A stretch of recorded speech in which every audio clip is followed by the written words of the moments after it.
시칠리아의 들판은 끝없이 펼쳐져 있습니다.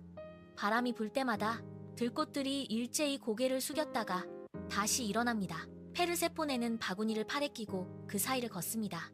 그녀의 발걸음마다 짓눌린 풀향기가 공기 중으로 번집니다. 손끝으로 스치는 꽃잎의 부드러움이 그녀의 움직임을 따라 리듬을 만듭니다. 그녀는 멈춰섭니다. 저 멀리 다른 꽃들과는 확연히 다른 수선화 한 송이가 눈에 들어옵니다. 그 꽃은 유난히 짙은 빛을 띠며 홀로 피어 있습니다. 페르세포네는 숨을 죽이고 한 걸음씩 다가갑니다.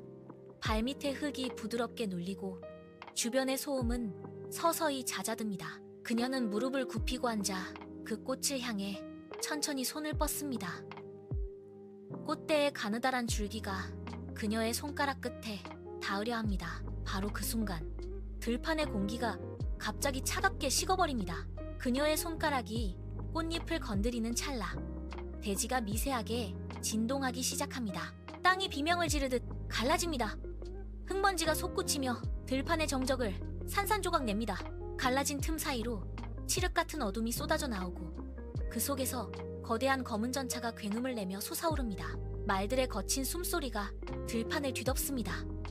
페르세포네는 뒷걸음질 치지만 이미 발밑의 지반이 무너져 내립니다. 전차 위에 서 있던 하데스가 긴 팔을 뻗어 그녀의 허리를 강하게 낚아챕니다. 그녀의 손에서 꽃바구니가 미끄러져 바닥으로 떨어집니다. 바구니가 땅에 부딪히며 꽃들이 흩어집니다. 페르세포네가 입을 벌려 소리를 지르지만 그녀의 목소리는 전차가 내뿜는 차가운 냉기에 묻혀버립니다. 하데스는 고삐를 당깁니다. 말들이 앞발을 치켜들며 울부짖습니다. 전차는 순식간에 다시 갈라진 땅 밑 깊은 어둠 속으로 곤두박질칩니다. 흙덩이가 쏟아져 내려 갈라진 틈을 메우고 들판은 다시 고요해집니다. 지상에는 오직 흩어진 꽃잎들과 텅 빈 바구니만이 남았습니다. 들판에 도착한 데메테르의 발밑으로 흙먼지가 가라앉습니다. 그녀는 텅 빈 바구니를 집어들고 사방을 훑습니다. 딸의 흔적은 어디에도 없습니다. 그녀는 목이 터져라 딸의 이름을 부르며 들판을 가로지릅니다. 목소리는 메아리 없이 허공으로 흩어집니다. 데메테르는 횃불을 높이 치켜듭니다. 불꽃이 거센 바람에 일렁이며 어둠을 찢습니다. 그녀는 멈추지 않습니다. 첫날, 둘째 날, 그리고 9번째 밤이 지날 때까지 그녀는 산과 들을 샅샅이 뒤집어 엎습니다. 발바닥이 찢어지고 횃불의 기름이 다 타들어가도 그녀는 멈추지 않습니다. 그러나 그녀의 슬픔이 깊어질수록 대지는 반응합니다. 푸르던 잎사귀들이 검게 변해 바스러지고 곡식의 줄기는 힘없이 꺾여 땅으로 고꾸라집니다. 비옥했던 토양은 갈라지고 딱딱하게 굳어갑니다. 강물은 흐름을 멈추고 웅덩이마다 썩은 냄새가 진동합니다. 그녀가 지나간 자리마다 생명의 기운이 빠져나가고 세상은 차가운 회색빛으로 물들어갑니다. 곡식은 더 이상 자라지 않고 인간들의 들판에는 굶주림의 그림자가 드리우기 시작합니다. 인간들의 마을마다 곡식 창고가 텅 비어갑니다. 사람들은 메마른 밭을 파헤치며 흙을 씹고 아이들은 굶주림에 지쳐 바닥에 쓰러집니다. 연기조차 피어오르지 않는 화로들이 차갑게 식어갑니다. 올림포스 산 정상 제우스는 옥저에서 일어나 아래를 내려다봅니다. 대지의 생명력이 꺼져가는 광경이 그의 눈에 들어옵니다. 그는 쥐고 있던 번개를 바닥에 내려놓습니다. 벼락이 치는 듯한 굉음과 함께 공기가 진동합니다. 제우스는 손을 뻗어 허공을 가릅니다. 그 틈새로 날개 달린 신발을 신은 헤르메스가 순식간에 나타나 무릎을 꿇습니다. 제우스는 손가락으로 지하 세계의 입구를 가리키며 명령을 내립니다. 헤르메스는 지체 없이 고개를 숙이고 몸을 돌립니다. 그는 바람을 가르며 지상과 지하의 경계로 질주합니다. 제우스의 눈빛은 단호합니다. 그는 헤르메스의 뒷모습을 응시하며 다시 한번 손을 휘두릅니다. 구름이 갈라지고 헤르메스는 어둠 속으로 뛰어듭니다. 헤르메스가 뚫고 들어온 어둠은 지상의 공기와는 다릅니다.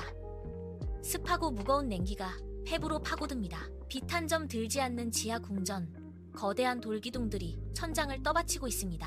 페르세포네는 차가운 돌 의자에 앉아 있습니다. 그녀의 손가락은 의자의 거친 표면을 따라 느리게 움직입니다. 한때 들판을 달리던 다리는 이제 바닥에 닿은 채 미동도 없습니다. 그녀의 눈동자는 초점을 잃고 허공의 어둠을 응시합니다. 주변에는 아무런 소리도 들리지 않습니다. 물방울이 떨어지는 소리조차 들리지 않는 완벽한 정적입니다. 그녀의 호흡은 얕고 느려집니다. 생기 넘치던 움직임은 멈췄고 그녀를 감싼 공기는 마치 굳어버린 듯 무겁습니다. 궁전의 문이 열리는 소리조차 들리지 않았지만 하데스가 그늘 속에서 걸어 나옵니다. 그는 페르세포네의 맞은편에 멈춰섭니다. 지하세계의 왕이 내뿜는 서늘한 기운이 그녀의 뺨을 스칩니다. 페르세포네는 고개를 들지 않습니다. 그녀는 돌 의자의 차가운 감각에 몸을 기댄 채 이 멈춰버린 시간 속에서 숨을 죽이고 있습니다. 하데스가 손을 떱니다. 그의 손바닥 위로 핏빛처럼 붉은 석류 알갱이 6개가 놓여 있습니다. 알갱이들은 어둠 속에서도 기이한 광택을 냅니다. 그는 말없이 그것을 페르세포네의 눈앞으로 내밉니다. 페르세포네의 손이 떨립니다. 그녀는 굶주림에 지쳐 있습니다. 입술은 갈라져 있고 목구멍은 바짝 타들어갑니다. 그녀는 알갱이 하나를 집어 올립니다. 손가락 끝에 닿는 알갱이의 매끄러운 표면이 차갑게 느껴집니다. 그녀의 시선이 알갱이에 고정됩니다. 거부하려 고개를 돌리려 하지만 몸이 말을 듣지 않습니다. 그녀는 천천히 알갱이를 입안으로 넣습니다. 톡 터지는 과즙의 맛이 혀끝을 적십니다. 달콤하면서도 쌉싸름한 맛이 목을 타고 넘어갑니다. 하나, 둘, 셋. 그녀는 멈추지 않습니다. 6개의 알갱이가 차례로 그녀의 목구멍을 넘어갑니다. 마지막 알갱이를 삼키는 순간 그녀의 목을대가 크게 움직입니다. 입가에 붉은 과즙이 한 방울 맺힙니다. 그녀는 빈 손바닥을 내려다봅니다. 이제 그녀의 몸 안에는 지하세계의 음식이 자리 잡았습니다. 돌 의자의 차가운 기운이 그녀의 핏줄을 타고 흐르기 시작합니다. 지상으로 돌아갈 수 있는 길은 이제 영원히 닫혔습니다. 궁전의 육중한 문이 거칠게 열립니다. 전령 헤르메스가 숨을 몰아쉬며 안으로 들어섭니다. 그의 발에 달린 날개가 멈추며 바닥에 먼지를 일으킵니다. 헤르메스는 하데스를 향해 제우스의 전언을 낭독합니다. 지상의 곡식이 말라 죽고 인간들이 굶주림에 신음하고 있다는 소식이 궁전의 정적을 깹니다. 하데스는 자리에서 천천히 일어납니다.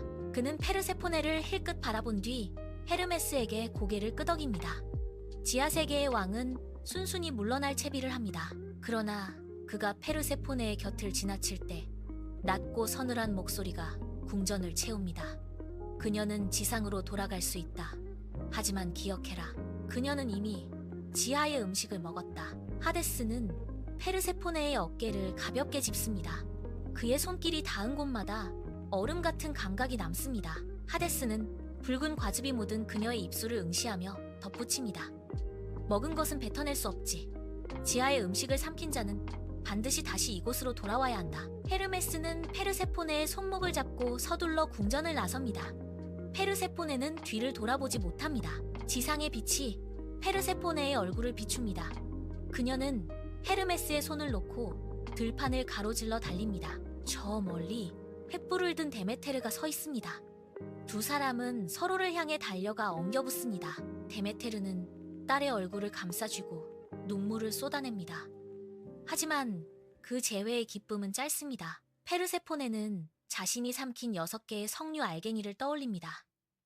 그녀의 몸 안에서 지하의 차가운 기운이 밖으로 뿜어져 나옵니다. 대지의 여신 데메테르가 딸의 손을 잡는 순간 그녀의 손끝에서 온기가 빠져나갑니다. 하늘이 흐려지고 들판의 꽃들이 순식간에 고개를 숙입니다. 페르세포네는 고개를 떨구며 자신이 맺은 계약을 고백합니다. 1년 중 넉 달, 그녀는 반드시 지하의 왕자로 돌아가야 합니다. 데메테르의 표정이 굳어집니다. 그녀가 슬픔에 잠겨 대지를 등지자 들판의 곡식들이 일제히 빛을 잃고 쓰러집니다. 지상에 남겨진 데메테르의 눈물은 서리가 되어 땅 위를 덮습니다. 계절의 순환이 멈추고 세상은 길고 긴 겨울의 침묵 속으로 빠져듭니다. 시간이 흐릅니다. 페르세포네가 지상으로 올라오는 날, 메마른 대지 위로 생명이 꿈틀거립니다. 그녀의 발걸음이 닿는 곳마다 굳었던 땅이 풀리고 싹이 돋아납니다. 데메테르는 딸을 맞이하며 대지에 다시 활기를 불어넣습니다. 들판은 초록으로 물들고 꽃들이 고개를 들어 햇살을 머금습니다. 이것은 세상이 기다리는 봄의 시작입니다. 그러나 약속된 시간이 다가오면 페르세포네는 다시 지하의 문을 향해 걷습니다. 그녀가 지상을 떠나는 순간 나뭇잎들은 빛을 잃고 낙엽이 되어 흩어집니다. 대지는 다시 차가운 침묵에 잠기고 서리가 내려앉은 들판은 긴 잠에 듭니다. 페르세포네는 이제 지하 세계의 어둠 속에서 왕좌에 앉습니다. 그녀는 차가운 돌 의자 위에서 무표정하게 정면을 응시합니다. 그녀의 손끝에는 지하의 서늘한 기운이 머물고 그녀의 눈동자에는 지상의 햇살과 지하의 어둠이 동시에 서려 있습니다. 그녀는 더 이상 잃어버린 딸이 아닙니다. 1년의 절반은 대지를 깨우는 생명의 인도자로, 나머지 절반은 죽음의 왕국을 다스리는 여왕으로 존재합니다. 계절은 그녀의 발걸음을 따라 끊임없이 돌고 돕니다. 페르세포네는 자신의 운명을 받아들인 채 지하의 왕좌에서 묵묵히 다가올 봄을 기다립니다.